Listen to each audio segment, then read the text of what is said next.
Bonjour, bienvenue dans ce tuto de FX, eField, le logiciel eField qu'on va voir comme version 7.4. Dans ce tuto, on va voir comment exporter les données depuis le logiciel eField vers le cloud. Puis,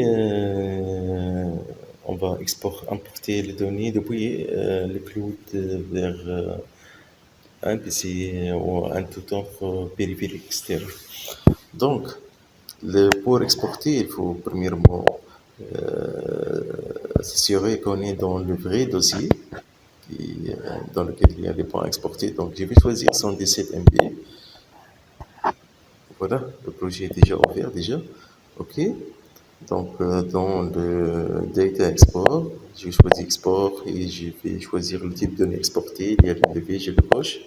C'est-à-dire que le point GNSS que je viens de relever, mesurer ce terrain, il y a les entrées, c'est-à-dire les points que je viens de saisir leurs coordonnées, c'est-à-dire les stations, les points, les bornes, les points à planter, etc. Il y a ici les points de base, si je veux exporter les points de base, il est décoché puisque le levier a été fait avec l'Interip, le protocole Interip, donc j'ai pas utilisé un point de base. Pour le temps, c'est très intéressant si vous voulez donc exporter, je peux le cocher et vous pouvez définir la durée exacte.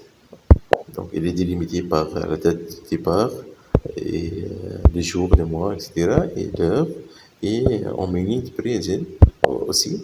En plus, l'heure d'arrivée, l'heure de fin, date, l'heure et la minute. Ok. Donc, si vous voulez donc exporter entièrement le fichier, donc pas de limite de temps, donc vous pouvez le décocher et le nom du fichier qu'on va donc le créer. Je vais ici, je vais le nommer donc export today tout simplement. Donc pour le type de fichier, je vais choisir plein, c'est-à-dire des coordonnées pleines. Pour le type de fichier, ici, soit je choisis un fichier CSV, donc non code, ELH, etc. Ou bien vous pouvez créer votre propre format. Donc je clique sur personnaliser et je vais choisir les attributs que je vais créer. Donc pour le premier champ, non. Voilà. Ce bouton permet de déplacer tous les attributs. Donc, c'est pas mobile. Donc, je clique sur non. OK. Il a été déplacé à droite dans le volet des champs sélectionnés. Puis, E veut dire Est, X. Puis, N veut dire Nord pour les Grecs. Pour le quatrième champ, je vais choisir H pour l'altitude. Et voilà, il me reste le code, voilà, pour le cinquième champ. Voilà. Pour donc le séparateur, je vais choisir espace. Et pour l'extension, je vais choisir TXT, tout simplement. Et je clique sur OK. Il va me demander d'entrer un nom pour ce format. Je vais donc N, X, Y, Z, espace code. Et entre parenthèses, je vais mentionner l'extension TXT. Voilà. Je clique sur OK, les fichiers, le type de fichier est sauvegardé et il est devenu le fichier courant. Voilà, je passe maintenant à spécifier l'emplacement du fichier. Donc, je clique sur Internal Storage et je vais choisir un dossier que je viens de créer.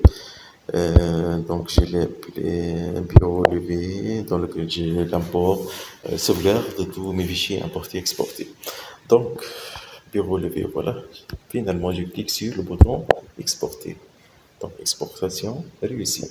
Donc, je vais faire temporairement, donc, et puis je passe à l'interface bureau, je cherche donc Google Drive par exemple, ou tout autre logiciel cloud permettant d'exporter votre fichier vers un serveur virtuel. Donc, je clique sur Google Drive, voilà, je clique sur maintenant, donc je peux donc sauvegarder, donc upload le fichier ici sur le mon drive ou bien je peux choisir le VGNSS, c'est un dossier à l'intérieur et je clique sur plus, je clique sur importer et je vais choisir donc mon fichier.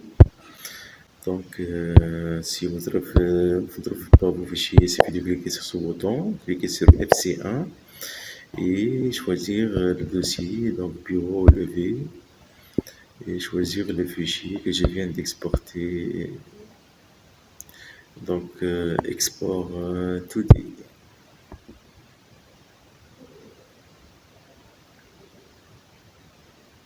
Voilà, le fichier a été exporté avec succès. Deuxième méthode, donc, je reviens, je passe aux applications, je vais chercher gestionnaire de fichiers ici. Je clique sur Home et je passe à espace de stockage interne. Je vais choisir toujours le dossier bio levé et je vais choisir le fichier donc export today.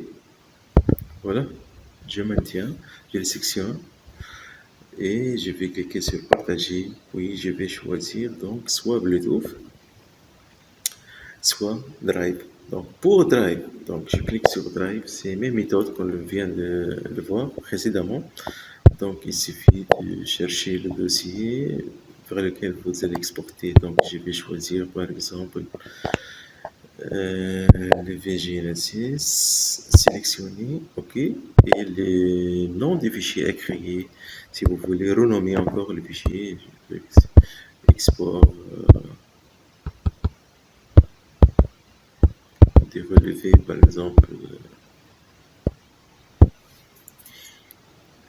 des Word, par exemple. Voilà, je clique sur enregistrer et le fichier est exporté avec succès vers Google Drive. Sinon, je vais choisir donc le dossier encore, donc